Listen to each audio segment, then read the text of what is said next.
Okay, we're back. And for this one, I wanted to take the idea of a derivative and really talk about how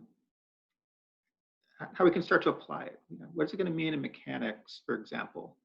If we're just doing kind of like basic motion based on things you've learned in maybe a first year physics class for things like velocity and acceleration and what those definitions are. And where can this new concept of derivative come into play? Okay, so keep in mind derivatives are again a fancy word meaning the slope of a tangent line. So we're really just talking slopes of graphs. This is a graphing thing. And in mechanics, in physics, we do a lot with motion graphs. Things like position versus time. Time is usually on your x-axis. Or maybe it's velocity versus time or acceleration versus time. Those are your three main motion graphs that people talk about. So in a first year class, you'll see graphs like this, where this first one over here, x versus t, so position versus time, and it's flat. And if you just kind of think physically, what does this picture represent? It just means something, an object, maybe that x value is 10 meters away. And what this graph tells you is that that position, as the clock ticks, it doesn't change. So that represents something at rest. Whereas the second one over here, where you have a line that has slope to it, now your position is changing with time, and so there you're moving. If you think about these, and then think about the definition you usually get in a first year class. Speed or velocity is delta x over delta t. Okay, well, it's a fraction. It's this ratio between position and time, meters per second. But this looks a lot like, in terms of graphs, rise over run, okay, slope. So the slopes of this particular kind of graph, position graphs, represents the speed of the object. Your rise is position, that's delta x. Your run is time, that's delta t. And that's what these graphs can tell you. The slope of a position graph tells you the velocity, or it tells you the speed, okay? So what if we extend on this, and now what if your position graph is a curve, okay, a parabola like this? Well, if your position goes as time squared, like I'm showing in this one, maybe you can recall, okay, well, that means your speed is changing. We're going to think of it in a slightly different way now. Your slope is changing. If you go from, say, this moment of time, okay, maybe that's like after 2 seconds of this thing moving, what's the slope of a curve? Well, here comes the calculus. The slope of a curve at a single point on the curve is the slope of the tangent line. Well, lo and behold, the slope of the tangent line is a derivative. Because the slope here at 2 seconds is something different than if maybe this is like out at 4 seconds or something like that. Notice your tangent line is steeper up there. You're going faster. The slope of the tangent lines at any given point, at any given time, it's still position versus time. Slope is still delta x over delta t. So the slopes of these tangent lines represent what we call the instantaneous velocity, okay? The speed at that moment, and then it's going to change right away. So calculus allows us to kind of redefine speed or velocity. I'm going to get rid of the deltas, because now we're talking derivatives, we're talking tangent lines, and we replace the deltas with d's. This is our notation for a derivative. And once we have a shortcut, once we have this little rule right here for very quickly finding derivatives, at least if you have like a polynomial as a function,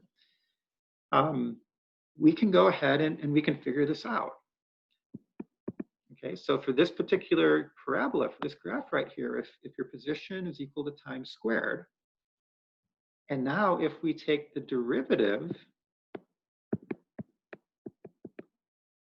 of x. So I'm going to substitute in the time squared right here. And we apply our rule. What does it tell us? Well, the 2 comes down, your power comes down, multiply in time, and then you subtract 1 from your power. So we just get 2t. That's our velocity equation, because that's the slope of tangent lines for this position graph. That's our definition of velocity now. So we could take any time, 2 seconds, pop it in there for the time. 2 times 2 would be 4 meters per second at this point. That would be the instantaneous velocity. But now it's accelerating. So another 2 seconds, how fast is it going after 4 seconds total? Well, plug in 4 for the time. 2 times 4 is 8 meters per second. And that would be the actual slope of that tangent line. This is the power of calculus. It allows us to take not just things that you're used to here, constant velocities or constant accelerations, but anything. Check this out. This is something that you'd never see in a first-year class. What if your position went as time cubed? And maybe let's even throw in, let's put a little coefficient there. Maybe x is equal to 3 multiplied by time cubed. How could you find the velocity as a function of time for this situation? This is non-constant acceleration. You never did this in a first-year class. Can't do this with algebra. We have to go ahead and use our definition of velocity now as a derivative of x. And whatever function, whatever position function we're given, we can put it in here. I'm going to put in the 3t cubed. Apply our rule up here of finding derivatives. Okay, so the power of 3 comes down. 3 times 3 is 9 out front. We subtract 1 from our power, and we get 9t squared. That's your velocity equation for this particular graph. And the last thing I'll mention, what if we had a different graph, velocity versus time?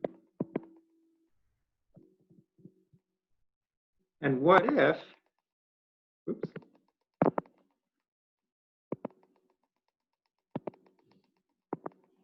what if we take this velocity equation, 9t squared, okay, that's a non-constant type of force and everything, weird acceleration. Think of your definition of acceleration. From the old days, first-year classes, acceleration is the slope of a velocity graph, delta v over delta t. Well, guess what we're going to do? When you have weird things like this, we need instantaneous slopes of the velocity graph. We have to find the derivative. Well, what's the derivative of 9t squared? Using our derivative rule, the 2 comes down. 2 times 9 is 18. We subtract 1 from our power, and we get 18 multiplied by time to the first power, 18t. That's the slope of this velocity graph, of those tangent lines. But even deeper, that's our acceleration equation. So after 1 second, this object has an acceleration of 18 meters per second squared. After 2 seconds, it's up to 36 meters per second squared, and so on. So it's really cool. It's a really, really powerful technique that allows us to get away from only constant acceleration. And now we can do it for everything. We can do this for non-constant accelerations, non-constant forces, weird motions of anything that's out there by knowing how to do these derivatives. Okay? That's a big step. The whole world is going to be open to us at this point. So obviously, you're going to hear a lot more about this as time goes on. And until next time, see you later.